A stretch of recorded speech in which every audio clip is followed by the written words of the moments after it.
Alex, comment est-ce que ça va dans ton équipe? Tu sens, et Cédric parlait de certitude à retrouver, quelque chose qui vous a échappé là, depuis plusieurs semaines. Ça donne quoi quand on est entraîneur de cette équipe-là? On sent du doute, on sent du questionnement, peut-être pas de souffrance, mais tu sens quoi en ce moment dans ton équipe? Même quand ça allait très bien, moi j'ai jamais parlé de certitude. Je parlais des fondamentaux qu'on appliquait très bien, qu'on se rendait meilleurs les uns les autres. Et aujourd'hui, c'est moins le cas, clairement. Donc il faut retrouver ça. Donc c'est une unité, une cohésion, une cohérence dans ce qu'on faisait. Et aujourd'hui, on est un petit peu moins à tous les niveaux. Et ça passe pas de 100% à 50%, mais ça peut passer de 100 à 90%. Et ça fait une différence terrible. Et au lieu de basculer dans votre sens, ça bascule dans l'autre sens. Donc c'est ce qu'il faut retrouver, c'est de la responsabilité de tout le monde. Quand on est entraîneur, il y a toujours les questionnements, ils tournent souvent, j'imagine, autour de est-ce qu'on change un tel, est-ce qu'on change un système ou pas, est-ce qu'au contraire on se concentre sur ce que disait Cédric tout à l'heure, ce qu'on a perdu et ce qu'on veut retrouver. À l'heure actuelle, vous êtes plutôt dans quelle logique par rapport à tout ça? On analyse les choses, c'est-à-dire qu'au début on a tâtonné un peu pour trouver un 11, on a trouvé un 11, c'est un 11 élargi, hein. Attention, on avait trouvé vraiment une ossature qui fonctionnait très bien avec des joueurs disponibles, performants, qui prenaient des points quasiment à chaque match. On l'a perdu en début de saison par rapport à la Coupe d'Afrique, par rapport à quelques pépins qu'on a eu. On a eu Lefort, on a eu Abdelli, on a eu Diony, donc on a eu aussi Cédric malade, donc forcément l'ossature n'était plus tout à fait là. Au retour de la Coupe d'Afrique, on l'a retrouvé.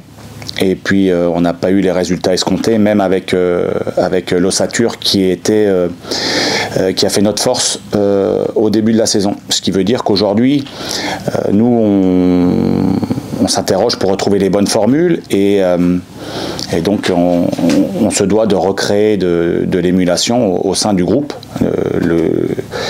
du groupe SCO qui a obtenu de très bons résultats.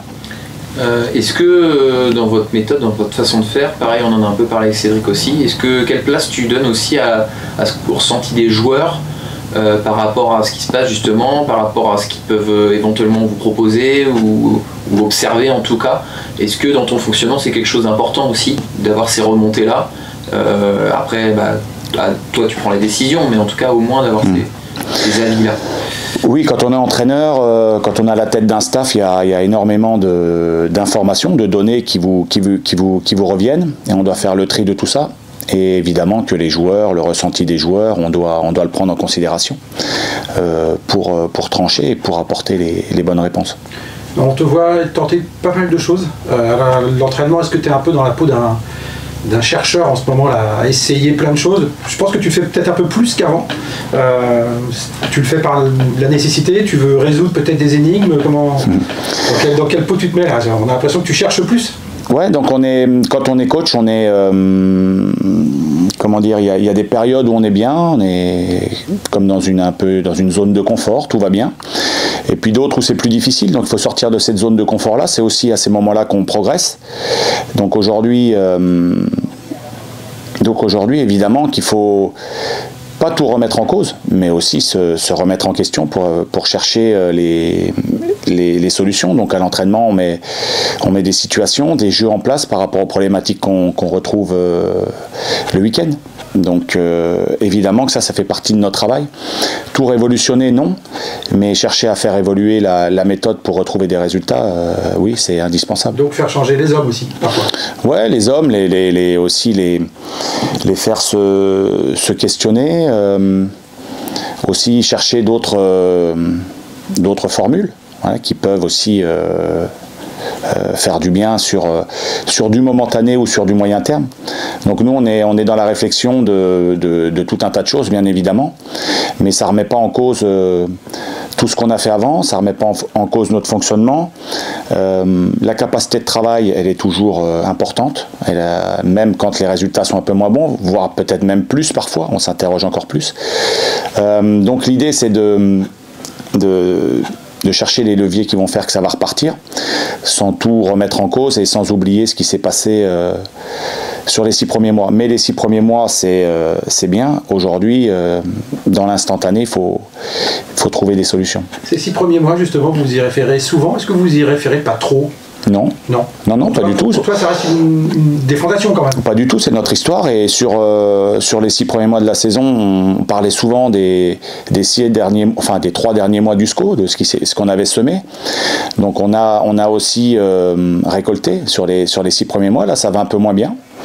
Je pense que la cohérence, on va la retrouver avec un investissement maximal de chacun. L'émulation qu'on va pouvoir créer aussi au sein de ce groupe-là, tout le monde se battre pour sa place, mais aussi tout le monde se battre pour la compétition et faire la meilleure équipe possible. Vous jouez lundi, c'est pour la première fois, mais là, la donnée un peu différente, c'est que par exemple Laval pourrait vous passer devant. Est-ce que ça rentre en ligne de compte ou est-ce que ça peut rentrer en ligne de compte dans l'approche du match selon toi? Est-ce que tu vas être vigilant un peu là-dessus, sur la manière dont les joueurs vont observer tout ça? Non, mais on observe tout le temps et puis ces derniers temps on était plutôt dans un confort parce que ça gagnait pas forcément devant, on était sûr de rester dans les deux à la fin de la journée. Donc non, il faut se concentrer sur nous.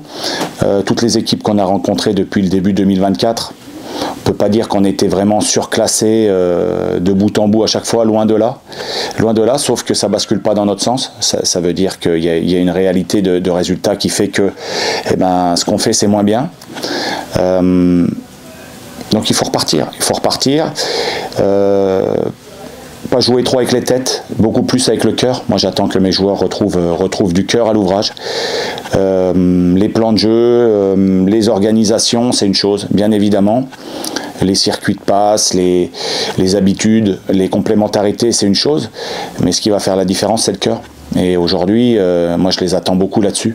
Voilà, retrouver une équipe qu'on a tant aimée sur les dernières semaines et qui aujourd'hui est un peu moins bien. Alors vous parliez de doute, vous parliez de confiance. De toute façon, la compétition c'est toujours ça. Et c'est un mélange de tout ça. Donc le doute, ça fait partie des ingrédients pour faire une bonne performance. La confiance aussi, donc c'est bien évidemment se souvenir qu'on est une bonne équipe, mais qu'en ce moment on n'y est pas assez. On n'y est pas assez en tout cas. Et donc, même sans être surclassé de bout en bout à tous les matchs, ça bascule pas. Donc si on veut que ça rebascule, il faut qu'on aille chercher ce petit supplément d'âme qui a fait notre grande force. Ce supplément d'âme, ce cœur dont tu parles, cette générosité aussi qui se traduisait aussi par un peu les courses pour le partenaire, etc. Sur toute une saison, le maintenir non-stop, c'est évidemment compliqué. Rares sont les équipes qui arrivent à le faire. Ça veut dire que tu doutais que ça pouvait arriver ce genre de période aussi. Tu t'as dit qu'il y avait des circonstances aussi, des absences importantes, etc. Mais qu'à un moment donné, cette ultra exigence dans l'investissement de chacun, ça peut amener parfois aussi à avoir ces petits moments de moins bien, quoi. Bon, en tout cas, ce que vous vivez actuellement, quoi. Dans une saison, c'est souvent, il y a souvent des cycles. Au tout début de la saison, on a eu du mal à mettre en place. Après, on a eu une période fantastique. Et puis là, on est de nouveau dans le dur. L'idée, c'est de retravailler au présent pour que dans le futur, on ait une période fantastique et j'espère un futur très proche. Sur les chiffres aussi, il y a un truc assez parlant, c'est que les équipes du haut de tableau, plutôt, vous avez un bilan nettement moins bon que face aux équipes de deuxième partie de tableau. Vous avez fait quasiment carton plein. Est-ce que c'est, selon toi, une petite limite aujourd'hui dans votre parcours? Est-ce que à la limite tu te dis peu importe qui on bat vraiment tant qu'on a les points et qu'on est là où on veut être à la fin de la saison, ou tu te dis à un moment donné contre les concurrents directs va falloir aussi gagner un petit peu plus? Ouais, encore faut-il voir à quelle place étaient tous ces concurrents là quand on les a joués, mais ça à la limite c'est comme ça, c'est un fait particulier. Voilà, moi, ce qui m'intéresse, c'est les points qu'on peut prendre régulièrement. Après, que ce soit un très bien classé, un moins bien classé, c'est pas ce qui m'importe le plus. Mais en tout cas, je pense qu'on est capable aussi de faire bien face aux grosses équipes. On l'a déjà montré. C'est comme ça. Voilà, l'idée, au lieu de se projeter sur la fin, c'est de se projeter sur le prochain match. Et le prochain match, c'est Ajaccio, une équipe qui est toujours difficile à bouger, une équipe expérimentée, très bien organisée. Donc voilà, mais il n'y a que le match qui vient, qui compte. Et après on verra. C'est des étapes qui vont se succéder. Et aujourd'hui, on doit faire des matchs de coupe et pas se préoccuper de ce qui va se passer en mai. Je pense qu'il faut qu'on se préoccupe déjà de ce qui va se passer lundi. Ça, tu nous en avais parlé, tu as fait un peu tomber à culpa là-dessus. Tu as dit, j'ai peut-être trop parlé des 13 qui allaient venir. Tu dis maintenant, je me ressens désormais, près, comme tu dis, presque sur des matchs de coupe. Ça, c'est quelque chose que tu as, un enseignement que tu as tiré aussi de ta méthode? Ouais, c'est ça, ouais. Et parce qu'en fin de compte, l'objectif, il a évolué en cours de saison. Et ça a rebasculé sur un autre objectif en cours de saison parce qu'on l'a mérité aussi. Voilà, c'est des choses il y a tout un tas d'ajustements à faire. Et le fait de voir, par rapport à l'objectif, donc fin de saison, moi je pense que il faut se focaliser sur les matchs, les uns après les autres sont tout aussi importants. Ils valent tous 3 points les matchs, quel que soit l'adversaire. Et donc on en est là aujourd'hui, donc il faut se concentrer au maximum sur Ajaccio. Cet adversaire justement, comment tu juges aussi? C'est une équipe qui est toujours là, hein, en embuscade un petit peu, qui fait une saison malgré tout assez régulière dans cette zone de classement. Et quel regard tu as sur leur saison?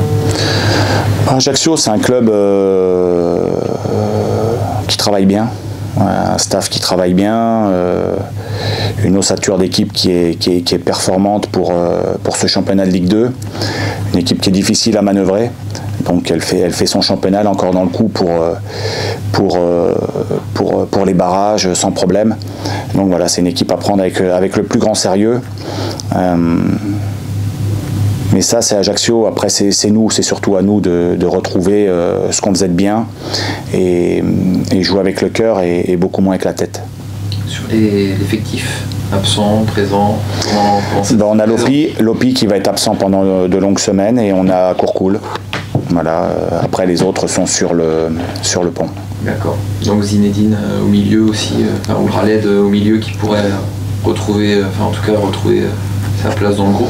Ça c'est aussi ça pourrait être important en tout cas dans le profil au milieu. Ouais, c'est un garçon qui est capable de jouer au milieu en l'absence de Joseph. Voilà, il reste une séance demain, on va observer et puis on prendra les décisions par la suite. Loïs, sur le plan physique, il a retrouvé 100% de ses capacités athlétiques. Bon, Loïs, c'est un des garçons qui a sprinté le plus, qui a fait avec Yann Valéry, qui toujours a des distances de sprint énormes sur un match. Voilà, Loïs, avec Loïs, c'était les 2 meilleurs à ce niveau-là. Et pour Loïs, c'est un curseur qui est très important. Voilà, sa distance faite en sprint, ça dit beaucoup de choses sur lui. Et aujourd'hui, il était 2e derrière Yann Valéry. Donc ça veut dire que Loïs retrouve de bonnes sensations. Et puis il va retrouver le but. Loïs, il va continuer de marquer des buts. Et puis si c'est dès lundi, ça sera super.